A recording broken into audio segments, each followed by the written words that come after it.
오늘부터 도식화를 드로잉하게 되죠, 여러분들이. 도식화라는 것이 옷에 펼쳐놓은 상태를 그려놓은 옷의 재단과 봉제를 안내하는 설계도의 개념이라고 했을 때, 우리가 도식화를 잘 그려야 하는 이유는 아직 이 세상에 없는 디자인, 그러니까 그것이 뭐 완전히 새로운 그런 것이라기보다는 기존의 디자인과 조금이라도 달라도 어쨌든 마켓에 있어서, 우리의 패션 마켓에 있어서 있는 아이템들의 디자인과는 조금 다른, 그래서 새로이 만들어내야 하는 그러한 디자인을 생산하기 위해서, 만들어내기 위해서 그려지는 설계도가 바로 도식화라고 할 수가 있습니다. 이 도식화는 결국에는 옷에 펼쳐놓은 상태임과 동시에 그 옷이 만들어지는 제작 과정에 필요한 모든 정보가 들어가야 되는 거겠죠. 그래서 여러분들이 도식화를 이제 연습을 하기 시작을 할 텐데 각 아이템별로 진행을 하게 됩니다. 물론 그 아이템이 모든 것을 다 커버하지는 못하지만 기본적으로 우리가 티, 셔츠, 스커트, 팬츠, 재킷, 코트를 그리다 보면 그곳에 이제 응용 디자인, 그것에 필요한 설계도를 그리는 방법을 연습하다 보면 다양한 응용된 형태의 도식화들을 제작할 수 있을 거라고 생각이 듭니다. 그래서 오늘 첫 번째 시간 T인데 여러분들이 T 도식화를 그리기 위해서는 집에 갖고 있는 T를 조금 펼쳐봤으면 좋겠어요. 집에 가지고 있는 T를 가져다가 그 가지고 있는 T를 그려보면서 그 T의 형태와 봉제 방법과 이런 것들을 조금 살펴보면서 여러분들이 도식화를 그려봤으면 좋겠습니다. 그러니까 머릿속에서 그냥 이러한 형태다라고 그리는 것이 아니라 있는 것을 우선 보고 여러분들이 따라 그려보면서 그 옷의 형태를 조금 더 구체적으로 인지할 수 있었으면 좋겠다라는 거죠. 여러분들이 가지고 있는 티를 바닥에 펼쳐서 예쁘게 판판하게 펴서 앞하고 뒤를 사진을 촬영을 해 놓습니다. 앞하고 뒤를 사진을 촬영을 해 놓고 이 옷이 어떻게 생겼나를 살펴보게 되는 거예요. 기본적으로 T라 하면 몸판과 소매가 이어져 있어서 알파벳의 형태로 치면 이제 T자의 모양에 가까운 그러한 아이템들 우리가 T라고 보통 부르고 음, 몸에 딱 맞기보다는 몸에 조금 헐렁하게 떨어지는 박시한 그러한 실루엣을 가지고 있죠. 대부분의 경우 저지 원단, 그러니까 니트 원단으로 만들어지게 되는 그러한 아이템입니다. 봉제가 필요한 부분들이 판과 판, 몸판과 소매판, 앞판과 뒷판에 주로 봉제선이 형성이 되겠죠.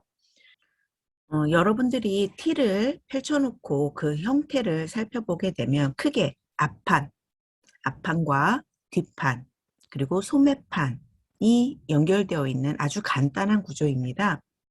구성상으로는 가장 간단한 구성의 요소를 보이기 때문에 우리가 가장 먼저 이 T를 중심으로 수업을 진행을 하게 되는데 봉제선을 살펴보면 앞판과 뒷판을 연결해주는 어깨선 그리고 앞판과 뒷판을 연결해주는 옆선 그리고 소매와 몸판을 연결해주는 아몰선 정도의 간단한 봉제 라인을 가지게 됩니다. 형태를 옷들이 굉장히 다양하고 많은 형태들이 있지만 T에서 가장 중요한 그 디자인의 포인트 혹은 설계도에서 작성해야 하는 가장 중요한 포인트는 실질적으로는 네크의 봉제 방법인 것 같아요. 네크라인 부분의 봉제 방법인데 네크라인이 여러분들이 갖고 있는 티를 살펴보면 지금 사진에서 보는 것처럼 이렇게 몸판과는 다른 립 조직으로 되어 있는 이 부분 우리가 이거를 시보리라고 표현을 하죠. 시보리라고 표현되어지는 이 부분이 있는 네크라인의 봉제 방법이 가장 대중적 혹은 가장 일반적 대량 생산되어지는 티 중에 가장 무난한 티 구성의 요소 중에 하나가 이 시보리탄입니다.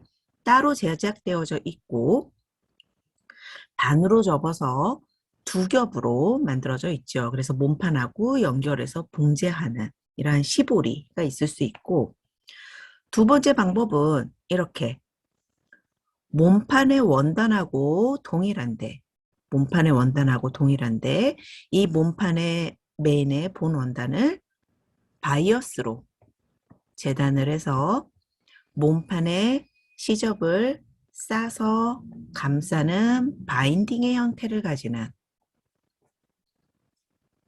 그래서 이거는 제천, 자기천이라고 표현을 합니다. 제천 바이어스 제천 바이어스 원단을 가져다가 바인딩하는 방법 이 두 번째로 많이 쓰이는 방법 중에 하나고요.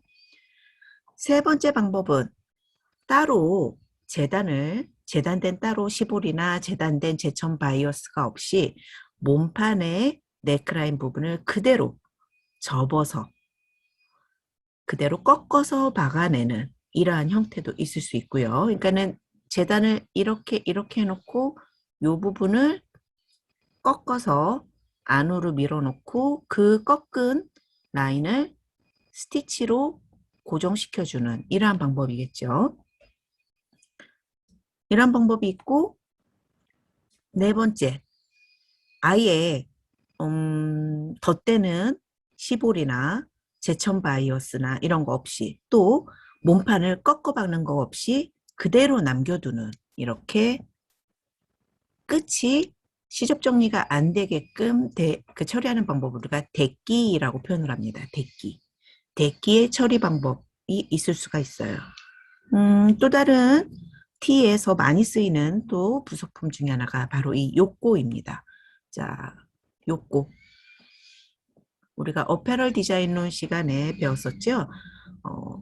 편집물로 편성으로 편집기 요꼬 기계라고 따로 있어요. 그래서 그 제천에 썼던 이 실을 가져다가 그대로 똑같이 칼라의 형태로 편직을 하는 형태. 그래서 요꼬 칼라를 따로 제작해서 몸판 위에 붙이는 이러한 방법들이 존재를 합니다. 그래서 티를 드로잉을 할 때에는 실질적으로 몸판을 그려놓고 내가 지금 이 펜으로 화면에다 직접 그리는 거라 좀 못생기게 그려지지만 몸판을 그려놓고 이 네크를 어떻게 봉제할 것인가에 대한 부분에 대한 기술이 가장 중요한 부분인데 옷의 종류에 따라 디자인의 포인트에 따라 그것을 시보리로 할 것이냐 바이어스 바인딩으로 할 것이냐 즉 제천 바이어스로 할 것이냐 아니면은 몸판에 시접의 끝을 접어서 박을 것이냐 아니면 접지 않고 대기로 그냥 커팅하여 이용을 할 것인가 아니면 요꼬를 달 것인가 이러한 여러 가지 옵션들에 대해서 디자이너는 고민을 할 수 있다는 거죠. T에서는. 자, 이러한 부분들을 그리는 방법에 대해서 여러분들의 그 뒤에 실제 옷들을 펼쳐놓고 드로잉하는 방법에 대한 영상이 이어지게 됩니다. 그러니까 티를 디자인을 한다라는 것은 몸판과 소매와 연결되어 있는 아주 심플한 구조선을 가지고 있지만 티 도식화에서 가장 중요한 부분이 네크를 어떻게 처리할 것인가 그 부분 그리고 그 외에는 오히려 앞쪽에 그래픽을 넣을 것인가 어떤 그래픽을 넣을 것인가 달리는 부자재가 있다면 어떻게 부자재를 붙일 것인가 이러한 부분들이 중요한 포인트가 되겠죠. 그러한 부분들은 뒤쪽에 드로잉하는 그 영상을 자세히 한번 살펴보시면 됩니다. 그래서 이런 식으로 네크 부분이 표현이 어떻게 될 것인가의 네크의 종류에 대해서 우선 결정을 하는 것이 티 디자인에서 가장 중요하고, 그 외에 일반적인 봉제는 여러분들 소매단 끝이나 밑단의 끝을 보면 이렇게 두 줄 스티치가 되어 있는 것들이 보통이죠. 그러면은 도식화에서는 스티치가 어떤 간격으로 여기서부터 여기까지가 몇 센치 위에 스티치가 올라가는지, 한 줄 스티치인지 두 줄 스티치인지, 그 두 줄 스티치의 간격은 어떤지, 이러한 것들을 실은 세밀하게 작성을 하는 것이 보통입니다. 여러분들이 과제로 이제 티 도식화를 작업을 하게 될 텐데, 제출은 이런 형태를 가지게 돼요. 앞판과 뒷판을 촬영을 해서 사진을 올려놓고, 그 다음에 앞 도식화 그리고 뒤 도식화를 작성을 하게 됩니다. 앞 도식화와 뒤 도식화를 작성을 해서 스캔을 받아서 이렇게 편집하여서 올리면 되는데, 우리의 과제는 T 2개, 적어도 T 2개, 그 다음에 이번 주에 또 다른 형태로 셔츠가 나가게 되는데, T 2개, 셔츠 2개, 이게 이제 과제로 여러분들이 제출을 해야 됩니다. 그래서 총 4페이지의 작업을 해보게끔 진행이 될 거예요. 그리는 법은 여러분들에게 제공되는 이렇게 생긴 유인물이 나가게 됩니다. 그러면은 이 오른쪽에 있는 라인을 이용을 해서 T 도식화를 작성을 하게 될 거예요. 이쪽에 자세한 드로잉 영상 보시면서 진행을 해보시면 될 것 같습니다.